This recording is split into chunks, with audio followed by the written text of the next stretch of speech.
আসসালামু আলাইকুম, আমি ডক্টর মাহমুদুল হক জেসি। আজকে আপনাদের সাথে আলোচনা করব টাইপ 2 ডায়াবেটিস সম্পর্কে। এটা আমাদের প্রথম লেকচার এবং আমরা প্রথমে ডায়াবেটিসের ডায়াগনোসিস নিয়ে একটু আলোচনা করি। ডায়াবেটিসের ডায়াগনোসিস নিয়ে ডায়াবেটিসের ডায়াগনোসিস কিভাবে করা যায়। আপনারা দেখেন, ডায়াগনোসিসের প্রথম আপনি যেটা করতে পারেন, ফাস্টিং ব্লাড গ্লুকোজ।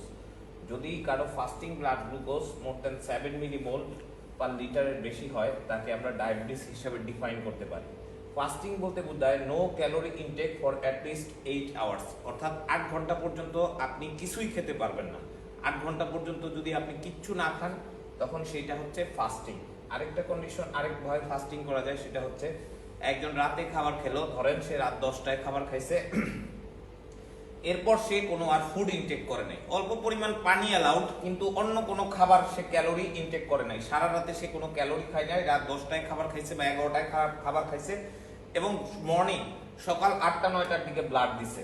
এটাও হচ্ছে একটা ফাস্টিং ব্লাড গ্লুকোজ, মানে ওভারনাইট ফাস্ট। সে সারা রাত ঘুমাবে, কিছু খাবে না এবং সকালে উঠে ব্লাড দিবে। এই ব্লাডে যে গ্লুকোজ পাওয়া যায় সেটাকেও ফাস্টিং ব্লাড গ্লুকোজ বলে। ফাস্টিং ব্লাড গ্লুকোজ কারো যদি 7 মিলিমোল পার লিটারের বেশি হয়, এটাকে আমরা বলতে পারি ডায়াবেটিস। সেকেন্ড আরেকটা ক্রাইটেরিয়া আমরা ইউজ করতে পারি, সেটা হচ্ছে blood glucose 2 hours after breakfast. অর্থাৎ খাওয়ার 2 ঘন্টা পরে কারো ব্লাড সুগার যদি 11.1 মিলিমোল পার লিটার বেশি হয়, তাকেও আমরা বলতে পারি ডায়াবেটিস। খাওয়ার 2 ঘন্টা পর, মানে মনে করেন আমরা এখন বোর্ডে চলে যাচ্ছি। ধরেন একজন পার্সন রাত 10টায় খেলো, 10 PM ডিনার করলো অথবা সে ফুড ইনটেক করলো। 10 PM সে ফুড ইনটেক করলো এবং 10 PM যখন ফুড ইনটেক করলো,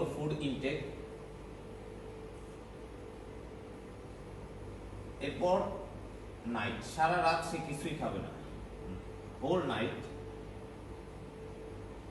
no food intact,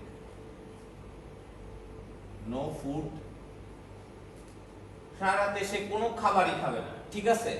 no food intake whole night. তারপর সে কি করলো? সে সকাল 8টা বা 9টায় গিয়ে, ধরলাম সে সকাল 9টায় গিয়ে ব্লাড দিল।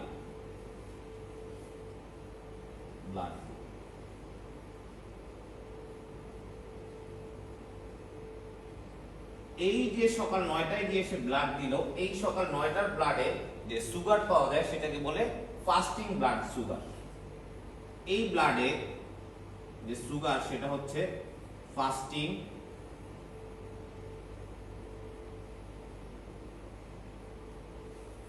Blood sugar. কারণ ফাস্টিং ব্লাড সুগার যদি 7 মিলিমোল পার লিটারের বেশি হয়, তাকে আমরা ডায়াগনোসিস করতে পারি he or she is having diabetes mellitus, ঠিক আছে? যদি কারো ফাস্টিং ব্লাড সুগার 7 মিলিমোল পার লিটারের বেশি হয়, এটা হচ্ছে fasting blood sugar. This is fasting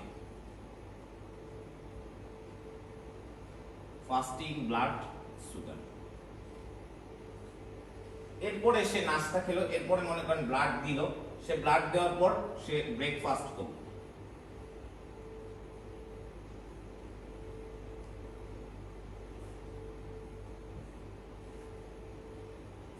মনে করেন তার ব্রেকফাস্ট শেষ হলো, কখন শেষ হলো? সে ব্রেকফাস্টটা কমপ্লিট করলো কখন? ব্রেকফাস্ট করলো এবং ব্রেকফাস্ট ফিনিশড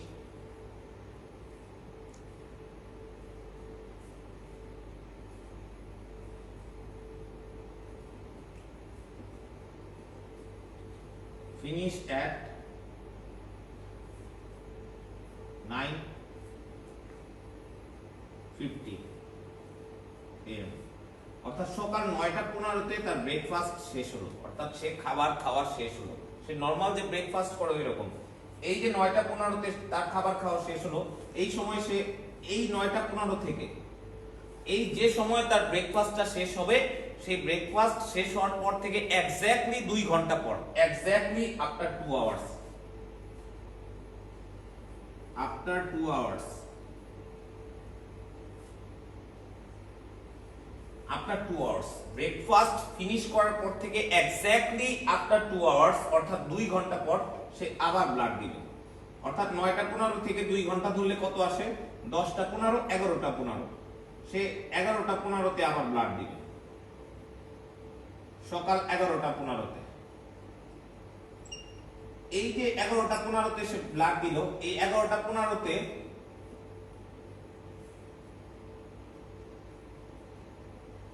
যে ব্লাড গ্লুকোজ পাওয়া যাবে সেইটাকে বলা হয় blood glucose 2 hours after breakfast. এই ব্লাড গ্লুকোজটা হচ্ছে ব্লাড গ্লুকোজ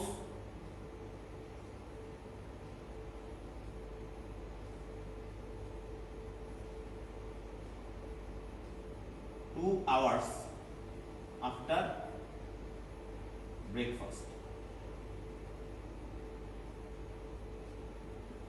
ব্রেকফাস্ট শেষ করার পরে 2 ঘন্টা পরে ব্লাড গ্লুকোজ কত, সেটা হচ্ছে blood glucose 2 hours after breakfast. এই blood glucose 2 hours after breakfast যদি 11.1 মিলিমোলের বেশি হয়, 11.1, তাহলে এই পেশেন্টকে আমরা বলতে পারি he or she is diabetic.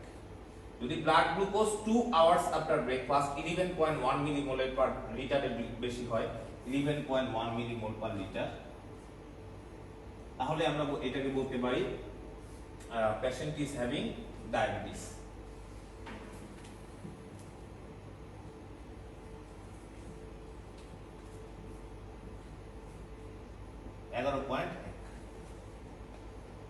ঠিক আছে, যদি blood glucose 2 hours after breakfast. So এইভাবে ডায়াবেটিস ডায়াগনোসিস করা যায়।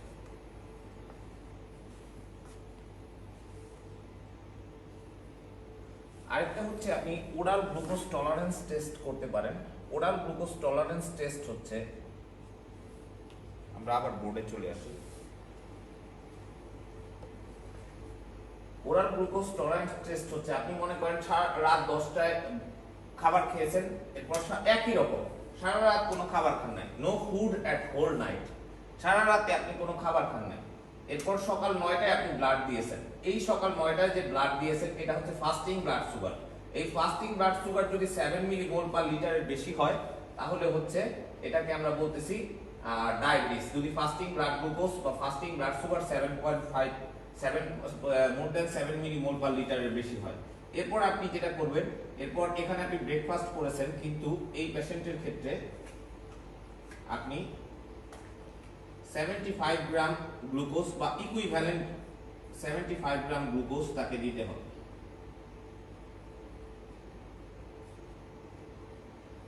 ওজিটিটির ক্ষেত্রে দিতে হবে 75 গ্রাম গ্লুকোজ। 75 গ্রাম গ্লুকোজ দেওয়ার 2 ঘন্টা পরে তাকে আপনি ব্লাড গ্লুকোজ করবেন। 75 গ্রাম গ্লুকোজ তাকে খাওয়ায় দিলেন, খাওয়ানোর 2 ঘন্টা পর আফটার 2 আওয়ার্স তাকে আপনি ব্লাড গ্লুকোজ করলেন। আফটার 2 আওয়ার্স তাকে আপনি ব্লাড গ্লুকোজ করলেন। এই যে ব্লাড গ্লুকোজ আফটার 2 আওয়ার্স আপনি করলেন, এই 75 গ্রাম গ্লুকোজ খাওয়ানোর পরে 2 ঘন্টা পর আপনি ব্লাড দিবেন এবং সেই ব্লাডে গ্লুকোজের পরিমাণটা দেখবেন। সেই গ্লুকোজের পরিমাণ যদি 11.1 মিলিমোল পার লিটারের বেশি হয় সেটাও ডায়াবেটিস। অর্থাৎ ফাস্টিং ব্লাড গ্লুকোজ যদি 7 এর বেশি হয় ডায়াবেটিস, ব্লাড গ্লুকোজ যদি 2 hours after breakfast 11.1 millimole per litre বেশি হয় সেটাও ডায়াবেটিস।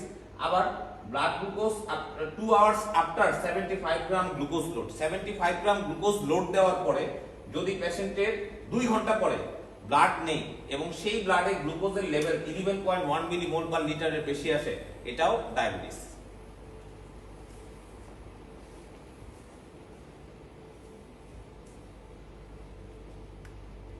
আর কারো যদি সিমটম থাকে, যেমন ডায়াবেটিসের বিভিন্ন সিমটম থাকে, polyuria, polydipsia, unexplained weight loss, different types of symptom থাকে এবং আরবিএস 11.1 মিলিমোল পার লিটার বেশি হয়, সেটাকে আমরা ডায়াবেটিস ধরতে পারি।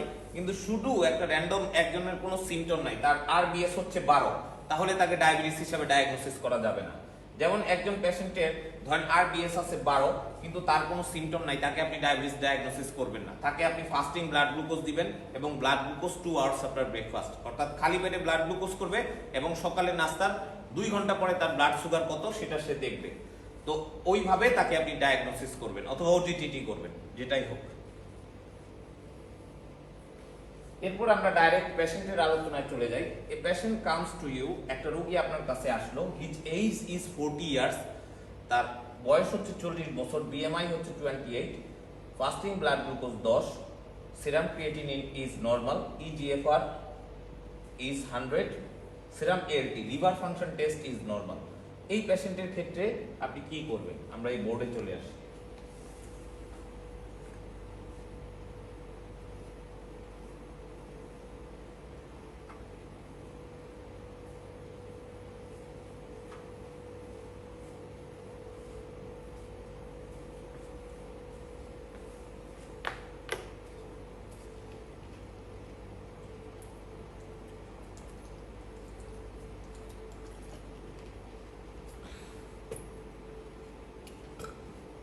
Patient 1 কি? Patient 1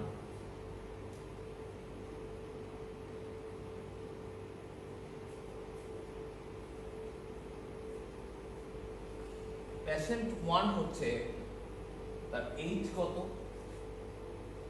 Patient 1 এজ হচ্ছে 40 ইয়ার্স,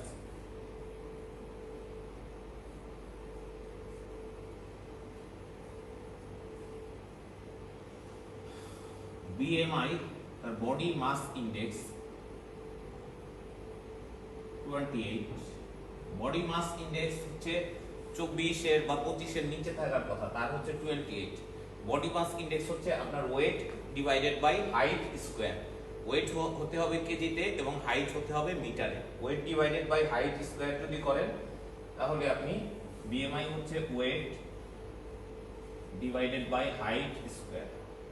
এখানে ওয়েটটা হতে হবে কেজিতে আর হাইটটা হতে হবে মিটারে। BMI থাকতে হবে 24 এর নিচে বা 25 এর নিচে। আর আরেকটা হচ্ছে তার ফাস্টিং ব্লাড গ্লুকোজ লেভেল হচ্ছে, তার fasting blood glucose level, fasting blood sugar level হচ্ছে 10।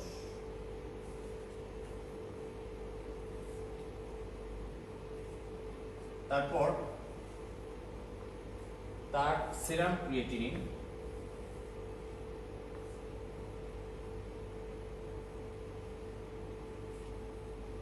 নরমাল, ঠিক আছে, তার সিরাম ক্রিয়েটিনিন ভ্যালু নরমাল। এবং একটা আছে ইজিএফআর,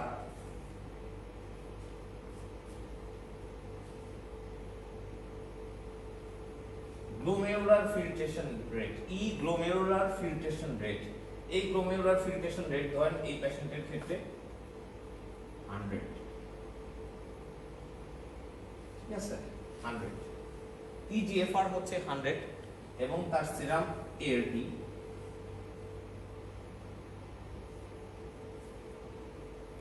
লেভেল হচ্ছে মনে করেন 30।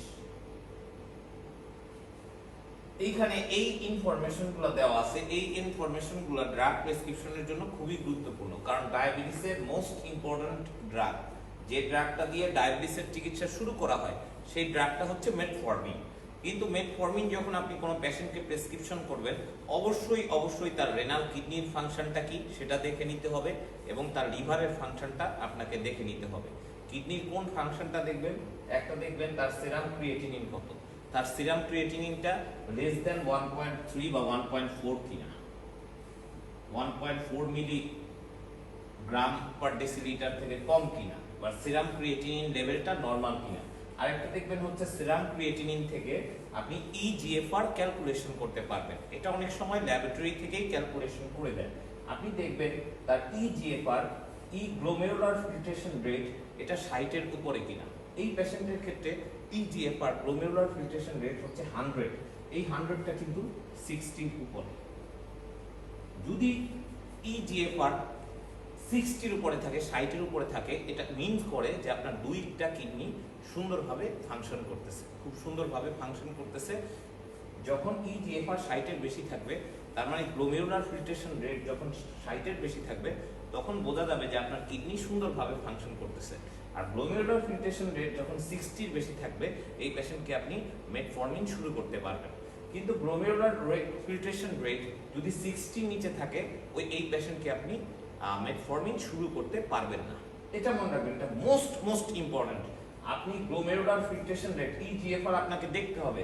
গ্লোমেরুলার ফিল্ট্রেশন রেট যদি 60 নিচে থাকে আপনি ওই পেশেন্টকে মেটফরমিন দিতে পারবেন না।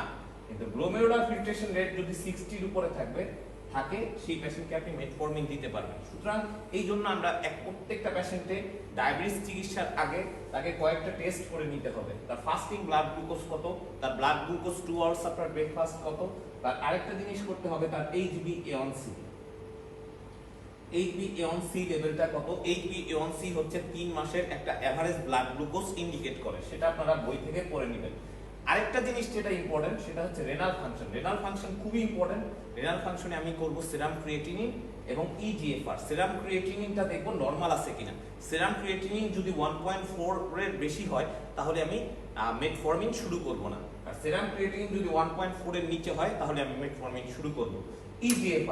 ইজিএফআর যদি 60 এর বেশি হয় তাহলে আমি মেটফরমিন শুরু করতে পারবো। ইজিএফআর যদি 60 এর কম হয় তাহলে আমি মেটফরমিন শুরু করতে পারবো না। আর আরেকটা ইম্পর্টেন্ট হচ্ছে মেটফরমিনের ক্ষেত্রে খুবই ইম্পর্টেন্ট, সেটা হচ্ছে লিভার ফাংশন টেস্ট করা। লিভার ফাংশন টেস্টের মধ্যে কোনটা দেখা হয় সেটা হচ্ছে সেরাম এএলটি, অ্যালানাইন ট্রান্স অ্যামাইনেস। এই সেরাম এএলটি বা এসজিপিটি যেটা, এই জিনিসগুলো দেখা হয়। এই যে সেরাম এএলটি নরমাল থাকতে হবে। এএলটি যদি খুব হাই থাকে 200-300 থাকে ধরেন তাহলে আপনি কিন্তু মেটফরমিন শুরু করতে পারবেন না। ধরেন একজন পেশেন্ট অবেস, তার অ্যাবডোমিনাল অবেসিটি আছে। যাদের অ্যাবডোমিনাল অবেসিটি আছে তাদের যদি আপনি আল্ট্রাসোনোগ্রাম করেন দেখবেন যে আপনি ফ্যাটি লিভার পাবেন। ফ্যাটি লিভারের ক্ষেত্রে কিন্তু এএলটি বাড়তে পারে, কিন্তু এএলটি কিন্তু ফ্যাটি লিভারের ক্ষেত্রে বাড়লেও এটা ইউজুয়ালি 100 নিচে থাকে, ঠিক আছে। এএলটিটা 100 এর নিচে থাকে, 100 ক্রস করে না। ফ্যাটি লিভারের কারণে যদি এএলটি বাড়ে তাহলে আপনি মেটফরমিন শুরু করতে পারবেন। কিন্তু অন্য কোনো ডিসঅর্ডার, লিভারের ডিসঅর্ডার যদি থাকে বা লিভারের কোনো সমস্যা থাকে, লিভার ঠিকভাবে কাজ না করে, তাহলে কিন্তু আপনি এই পেশেন্টকে মেটফরমিন শুরু করতে পারবেন না। আর তার আপনি একটা HbA1c করবেন, তার বেসাল HbA1cটা কত, অর্থাৎ তাকে আমার করতে হবে ফাস্টিং ব্লাড সুগার কত, blood sugar 2 hours after breakfast কত, HbA1c কত, তার সেরাম ক্রিয়েটিনিন লেভেল কত, তার ইজিএফআর কত এবং তার সেরাম এএলটি লেভেল কত। একটা ডায়াবেটিক পেশেন্টের যখন আমি ড্রাগ স্টার্ট করব, ওষুধ স্টার্ট করব, তখন আমাকে এই ইনফরমেশনগুলো লাগবে। এই ইনফরমেশনগুলো না থাকলে আমি তাকে কোন ড্রাগ স্টার্ট করব সেটা কিন্তু আমি বুঝতে পারবো না। এখন এই পেশেন্টের দেখেন, এই একটা পেশেন্ট 1, এই পেশেন্টের ক্ষেত্রে আপনি দেখেন তার ফাস্টিং ব্লাড সুগার হচ্ছে 10 আর blood sugar 2 hours after breakfast, blood sugar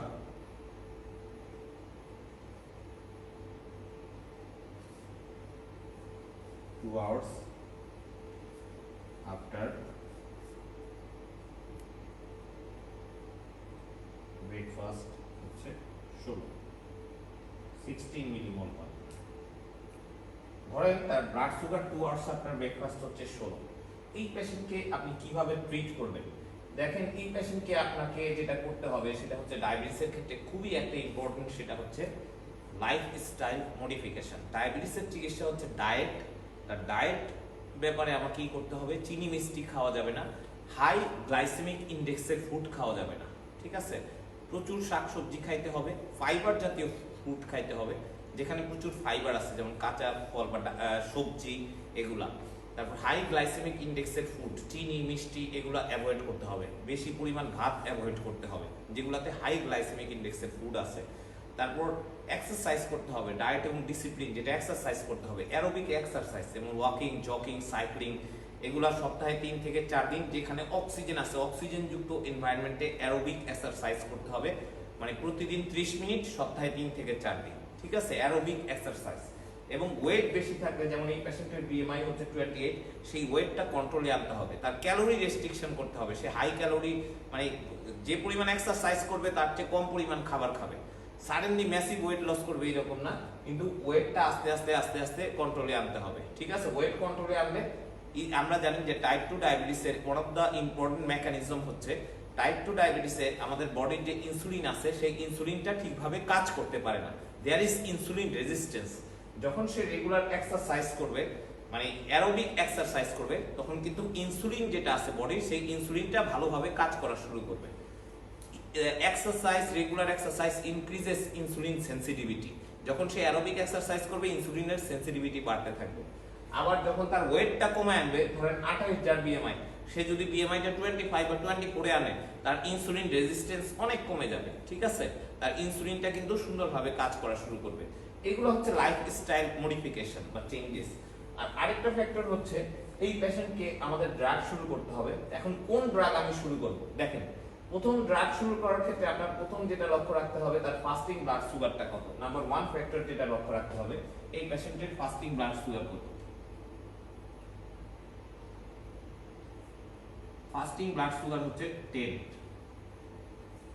millimole per litre. এখন এই 10 মিলিমোল পার লিটার, এই 10 মিলিমোল পার লিটার এটা কিন্তু 7 এবং 11 মিলিমোল পার লিটারের মধ্যে। 7 এবং 11 মিলিমোল পার লিটারের মধ্যে ফাস্টিং ব্লাড গ্লুকোজ যেটা 10 মিলিমোল পার লিটার, সেটা হচ্ছে 7 এবং 11 মিলিমোল পার লিটারের মধ্যে। যদি ফাস্টিং ব্লাড গ্লুকোজ 7 এবং 11 মিলিমোল পার লিটারের মধ্যে হয়, ঠিক আছে? সেকেন্ড, যেমন এই পেশেন্টের ফাস্টিং ব্লাড গ্লুকোজ কত? 10 কিন্তু 7 এবং 11 মাঝখানে অবস্থিত, in the middle of 7 and 11। অর্থাৎ তার blood glucose, fasting blood glucose, অর্থাৎ সে ওভারনাইট ফাস্টিং, ধরলাম সে রাত 10টায় খেয়েছে, এরপর সারা রাত সে আর কোনো খাবার খায়নি, এরপর সে সকাল 8টা বা 9টায় ব্লাড দিয়েছে, তার ফাস্টিং ব্লাড সুগার হচ্ছে 10। সুতরাং এই পেশেন্টের ডায়াবেটিস আছে, তার বিএমআই হচ্ছে 28।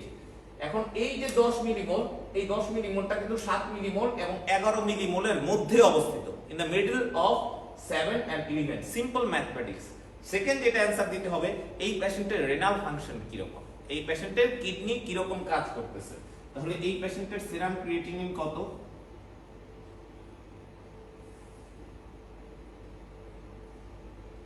সিরাম ক্রিয়েটিনিন হচ্ছে নরমাল। এই পেশেন্টের সিরাম ক্রিয়েটিনিন হচ্ছে নরমাল, ঠিক আছে?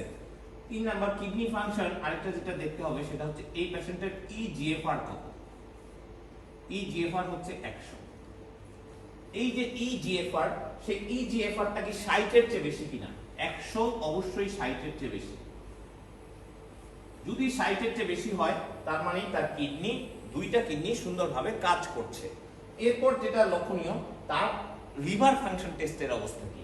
লিভার ফাংশন টেস্ট মানে হচ্ছে তার এএলটি লেভেল কত, সিরাম এএলটি কত। সিরাম এএলটি হচ্ছে তার ক্ষেত্রে 30। এএলটি 30 এএলটি মোটামুটি নরমাল, কাজেই তার লিভার ফাংশন টেস্ট নরমাল, তার রেনাল ফাংশন টেস্ট নরমাল।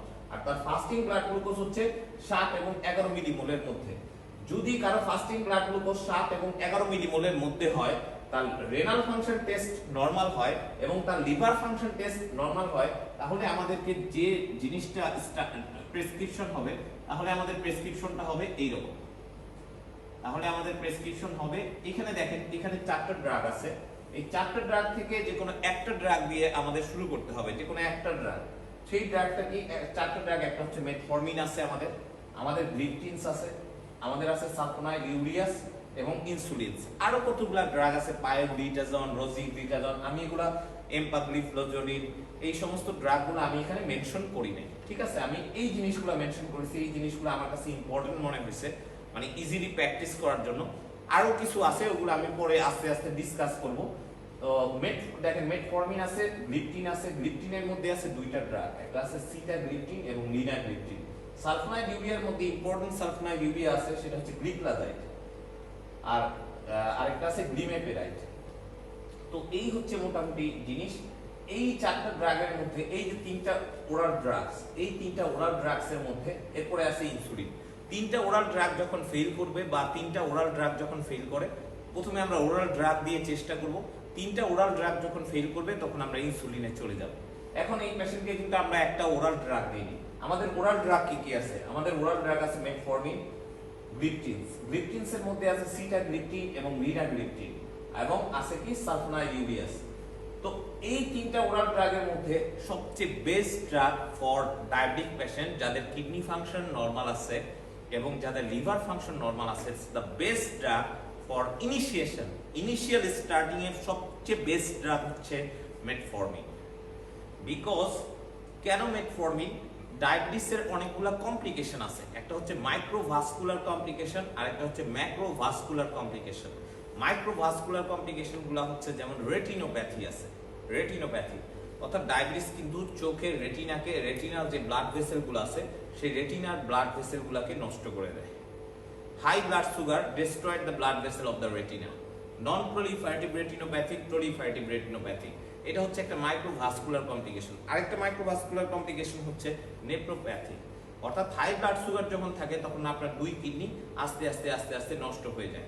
কিডনির স্মল ভেসেল গ্লোমেরুলাস এগুলো আস্তে আস্তে আস্তে আস্তে ড্যামেজ হয়ে যায়। গ্লোমেরুলাসও একটা ভেসেল, ক্যাপিলারিস, এইগুলো হচ্ছে মাইক্রোভাস্কুলার কমপ্লিকেশন। আর আরেকটা হচ্ছে ম্যাক্রোভাস্কুলার কমপ্লিকেশন। ম্যাক্রোভাস্কুলার কমপ্লিকেশন হচ্ছে ধরেন এমআই এবং স্ট্রোক। সো মাইক্রোভাস্কুলার কমপ্লিকেশন যেটা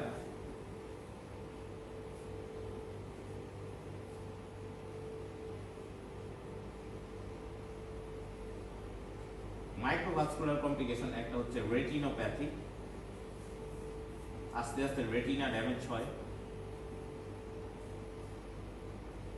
নেফ্রোপ্যাথি,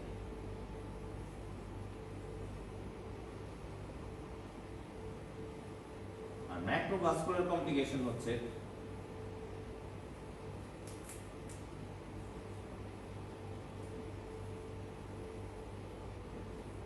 মায়োকার্ডিয়াল ইনফ্রাকশন এবং স্ট্রোক।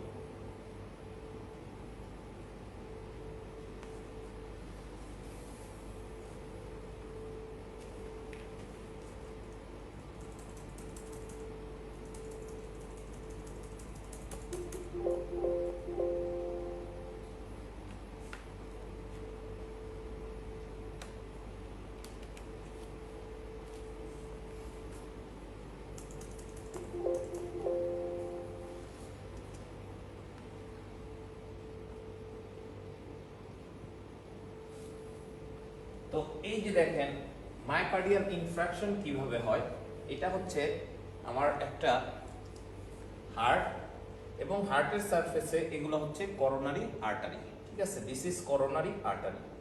এই যে করোনারি আর্টারির যে ওয়াল, সেই ওয়ালে কিন্তু এই যে ফ্যাটি স্ট্রিপ বা অ্যাথেরোস্ক্লেরোটিক প্ল্যাক গ্রো করে। এই যে এটা দেখেন, এটা একটা করোনারি আর্টারি। এই করোনারি আর্টারির যে ওয়াল, সেইখানে কিন্তু একটা অ্যাথেরোস্ক্লেরোটিক প্ল্যাক গ্রো করেছে। অ্যাথেরোস্ক্লেরোটিক প্ল্যাক এটা একটা ইনফ্লামেটরি প্ল্যাক। এখানে দেখেন একটা ফাইব্রাস স্মুথ মাসল আছে, ফাইব্রাস ক্যাপ আছে, এখানে ফোম সেল আছে। তো এইগুলাই হচ্ছে মোটামুটি একটা অ্যাথেরোস্ক্লেরোটিক প্ল্যাক। এখানে ইনফ্লামেশন চলে। এই অ্যাথেরোস্ক্লেরোটিক প্ল্যাকটা যদি রাপচার হয়ে যায় তখন এখানে থ্রম্বাস তৈরি হয়, মানে প্লেটলেট অ্যাগ্রিগেশন হয়, এবং প্লেটলেট অ্যাগ্রিগেশন হয়ে একটা থ্রম্বাস তৈরি হয়ে এই করোনারি আর্টারিটা ব্লক হয়ে যায়। যখনই করোনারি আর্টারিটা ব্লক হয়ে যায় তখনই কিন্তু হার্টের মাসেলটা নেক্রোসিস হয়ে যায়। যে ঘটনাকে আমরা বলি মায়োকার্ডিয়াল ইনফ্রাকশন। ধরেন এই যে একটা করোনারি আর্টারি, এই করোনারি আর্টারিটা ব্লক হয়ে গেল। এই ব্লক হলে কি হবে, হার্টের এই অংশটা নেক্রোসিস হয়ে যাবে। This is called myocardial infarction. এখন ডায়াবেটিসের এখানে কি আছে, যাদের আনকন্ট্রোলড হাই ব্লাড সুগার থাকে, যাদের ব্লাড সুগার হাই এবং আনকন্ট্রোলড, তাদের এই যে করোনারি আর্টারি, এই করোনারি আর্টারিতে এই অ্যাথেরোস্ক্লেরোটিক যে প্ল্যাক, এই অ্যাথেরোস্ক্লেরোটিক প্ল্যাকটা আস্তে আস্তে আস্তে আস্তে ডেভেলপ করে। So uncontrolled high blood sugar is a risk factor for atherosclerotic plaque in the coronary artery. কাজেই যত অ্যাথেরোস্ক্লেরোটিক প্ল্যাক গ্রো করবে, আস্তে আস্তে যদি অ্যাথেরোস্ক্লেরোটিক প্ল্যাকটা রাপচার করে, এখানে প্লেটলেট অ্যাগ্রিগেশন হবে, ফিব্রিন জমা হবে, একটা থ্রম্বাস তৈরি হবে। এই থ্রম্বাসটা করোনারি আর্টারিটাকে বন্ধ করে দিবে এবং ultimately patient will get heart attack or myocardial infraction. So this is a macrovascular complication, মানে বড় ভেসেল করোনারি আর্টারি। আরেকটা দেখেন, এটা হচ্ছে আপনার ব্রেইনের সেরেব্রাল আর্টারি। এই যে দেখেন সেরেব্রাল আর্টারিতেও কিন্তু অ্যাথেরোস্ক্লেরোটিক প্ল্যাক কিন্তু জমা হতে পারে। এই যে অ্যাথেরোস্ক্লেরোটিক প্ল্যাক সেরেব্রাল আর্টারিতে। সো করোনারি আর্টারিতে যেরকম অ্যাথেরোস্ক্লেরোটিক প্ল্যাক জমা হয়েছে, এরকম এই যে সেরেব্রাল আর্টারিতেও এরকম একটা অ্যাথেরোস্ক্লেরোটিক প্ল্যাক জমা হতে পারে। এবং এই অ্যাথেরোস্ক্লেরোটিক প্ল্যাকগুলো যদি রাপচার হয়, তখন এই অ্যাথেরোস্ক্লেরোটিক প্ল্যাক যদি রাপচার হয়, তখন এই রাপচার হলে এইখানে থ্রম্বাস তৈরি হবে, একটা ব্লাড ক্লট অথবা থ্রম্বাস তৈরি হবে, প্লেটলেট অ্যাগ্রিগেশন করবে, ফিব্রিন জমা হবে এবং একটা থ্রম্বাস তৈরি হবে। এবং থ্রম্বাস তৈরি হলে ব্রেনের এই জায়গায় যদি একটা থ্রম্বাস তৈরি হয়, তাহলে ব্রেনের এই আর্টারি ব্রেনের যে অংশকে সাপ্লাই দিবে সেই অংশটা কিন্তু নেক্রোসিস বা ইনফ্রাকশন হয়ে যাবে, এটাকে আমরা বলি ইসকেমিক স্ট্রোক। এবং ব্রেনের এই অংশ যদি নেক্রোসিস বা ইনফ্রাকশন হয়ে যায় বা নেক্রোসিস হয়ে যায়, তখন ব্রেনের এই অংশ শরীরের যে ফাংশনগুলো কন্ট্রোল করে সেই ফাংশনগুলো কিন্তু লস হবে। This is called ischaemic stroke. আর এই যে অ্যাথেরোস্ক্লেরোটিক প্ল্যাকগুলো ডেভেলপ করতেছে, uncontrolled high blood glucose is a risk factor for this kind of atherosclerotic plaque. ঠিক আছে, uncontrolled high blood glucose. So this is macrovascular complication. আর microvascular complication হচ্ছে retina damage হয়, রেটিনাল ব্লাড ভেসেল, কিডনির গ্লোমেরুলাসগুলো আস্তে আস্তে ড্যামেজ হয় এবং ফাইনালি সেগুলো স্ক্লেরোজড হয়ে যায়। This is microvascular complication. So এখানে আমাদের তিনটা ড্রাগ আছে, আপনারা দেখেন।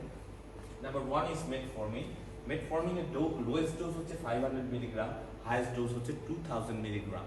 কোন বইতে মেটফর্মিনের হাইয়েস্ট ডোজ 3000 মিলিগ্রাম লেখা আছে, কোন বইতে মেটফর্মিনের হাইয়েস্ট ডোজ 2500 মিলিগ্রাম লেখা আছে। তবে আমি বলবো 2000 মিলিগ্রাম, কারণ এর চেয়ে বেশি ডোজ যদি মেটফর্মিন দেওয়া হয় তাহলে দেখা গেছে খুব বেশি ইফেক্ট কিন্তু পাওয়া যায় না। সুতরাং মেটফর্মিনের হাইয়েস্ট ডোজ হচ্ছে 2000 মিলিগ্রাম। আরেকটা আছে গ্লিপটিনস। গ্লিপটিনসের মধ্যে দুইটা আছে, সিটাগ্লিপটিন এবং লিনাগ্লিপটিন। আরেকটা গ্লিপটিন আছে ভিলডাগ্লিপটিন, আরেকটা গ্লিপটিন আছে সাক্সাগ্লিপটিন। তা আপনারা দুইটা গ্লিপটিনের নাম মনে রাখেন, সিটাগ্লিপটিন এবং লিনাগ্লিপটিন। এই যে সিটাগ্লিপটিনের ডোজ হচ্ছে 100 মিলিগ্রাম পার ডে এবং লিনাগ্লিপটিনের ডোজ হচ্ছে 5 মিলিগ্রাম পার ডে। এবং আরেকটা জিনিস আছে সালফোনাইড ইউরিয়াস। সালফোনাইড ইউরিয়ার ব্যাপারটা কি? সালফোনাইড ইউরিয়ার লোয়েস্ট ডোজ হচ্ছে 30 মিলিগ্রাম এবং হাইয়েস্ট ডোজ হচ্ছে 120 মিলিগ্রাম। সালফোনাইড ইউরিয়ার মধ্যে দুইটা আছে, একটা গ্লিক্লাজাইড, একটা গ্লিমেপেরাইড। গ্লিক্লাজাইডের দুইটা প্রিপারেশন আছে, তার মধ্যে একটা প্রিপারেশন হচ্ছে এক্সটেন্ডেড রিলিজ প্রিপারেশন। এই এক্সটেন্ডেড রিলিজ প্রিপারেশন বা এক্সআর যে প্রিপারেশন বা ইআর যে প্রিপারেশন, এক্সটেন্ডেড রিলিজ যে প্রিপারেশন এক্সআর অথবা ইআর, তার লোয়েস্ট ডোজ হচ্ছে 30 মিলিগ্রাম এবং হাইয়েস্ট ডোজ হচ্ছে 120 মিলিগ্রাম। গ্লিক্লাজাইডের কথাটা বেশ ভালোভাবে মনে রাখেন। আর আছে ইনসুলিন। ইনসুলিন আমরা কখন দিব? যখন আমার তিনটা ড্রাগ ফেল করবে। টাইপ 2 ডায়াবেটিসে যখন তিনটা oral anti diabetic drug fail করবে, তখন কিন্তু আমরা ইনসুলিন শুরু করতে হবে। এটা হচ্ছে ইউজুয়াল অ্যাপ্রোচ, 90% মানুষের ক্ষেত্রে অ্যাপ্রোচ এটা হচ্ছে গ্রস অ্যাপ্রোচ। তো এই যে আমার হাতে, তাহলে আমাকে তিনটা ওরাল ড্রাগ দিতে হবে। তাহলে আমার কাছে ওরাল ড্রাগ আছে কি কি? মেটফর্মিন, গ্লিপটিনস আর সালফোনাইড ইউরিয়াস। এই গ্লিপটিন, সালফোনাইড ইউরিয়া এবং মেটফর্মিনের মধ্যে metformin is the only drug that reduces both microvascular complication and macrovascular complication.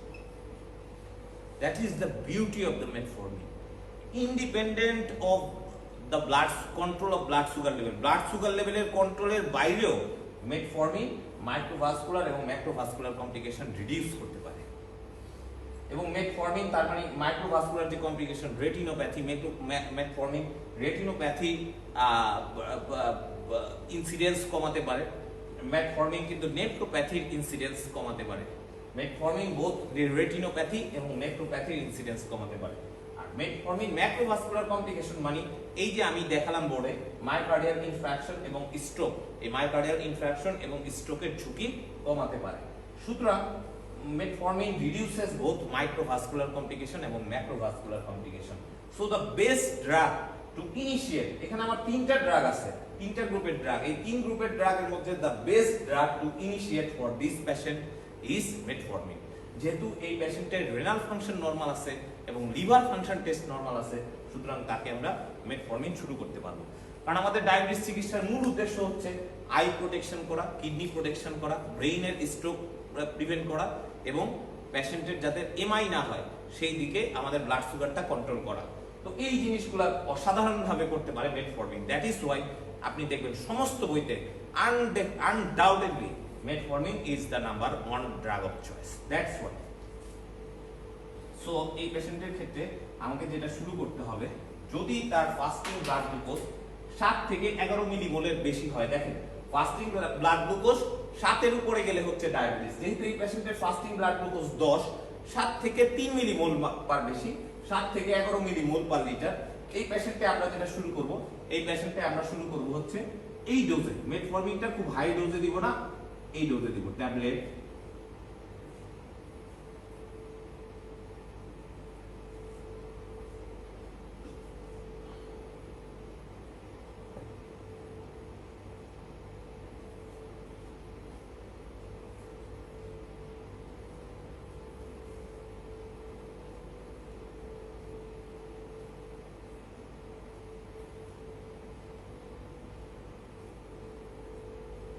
So this is the prescription of patient 1।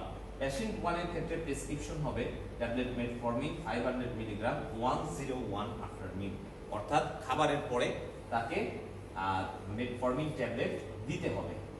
500 মিলিগ্রামের 2টা মেটফর্মিন ট্যাবলেট দিতে হবে। আর এই ক্ষেত্রে আর কেন খাবারের পরে? কারণ পেশেন্টের মেটফর্মিনে কিছু জিআইটি সাইড ইফেক্ট হতে পারে, এই জন্য খাবারের পরে আমি তাকে মেটফর্মিন দিতে পারবো। So this is the patient number 1, যার ফাস্টিং ব্লাড গ্লুকোজ হচ্ছে 10, যেটা 7 থেকে 11 এর উপরে, 7 থেকে 11 এর মধ্যে 7 to 11, তার সেরাম ক্রিয়েটিনিন নরমাল, তার ইজিএফআর 100 যেটা সেটা 60 থেকে বড়। আমি বললাম যদি ইজিএফআর বা গ্লোমেরুলার ফিল্ট্রেশন রেট 60 এর বেশি হয় তার মানে তার কিডনি ঠিক আছে। তার সেরাম এএলটি 30, ধরলাম তার লিভারে কোনো গ্রস ডিসঅর্ডার নেই, তাহলে আমাদের সবচেয়ে best drug to initiate for this patient is metformin. Metformin কি নামে পাওয়া যায়? কোমেট নামে পাওয়া যায়। তাহলে আমরা দিতে পারি ট্যাবলেট কোমেট 500 101 আফটার মিল, অথবা মেটফর্মিন ইনফরমেট নামে পাওয়া যায়, ট্যাবলেট ইনফরমেট, অথবা গ্লুকোমেট নামে পাওয়া যায়। আপনি যে কোম্পানি চুজ করেন, একটা ভালো কোম্পানি চুজ করবেন এবং এটা খাবার পরে দেবেন এই পেশেন্টের ক্ষেত্রে। So this is the first patient and this is the management of the first patient.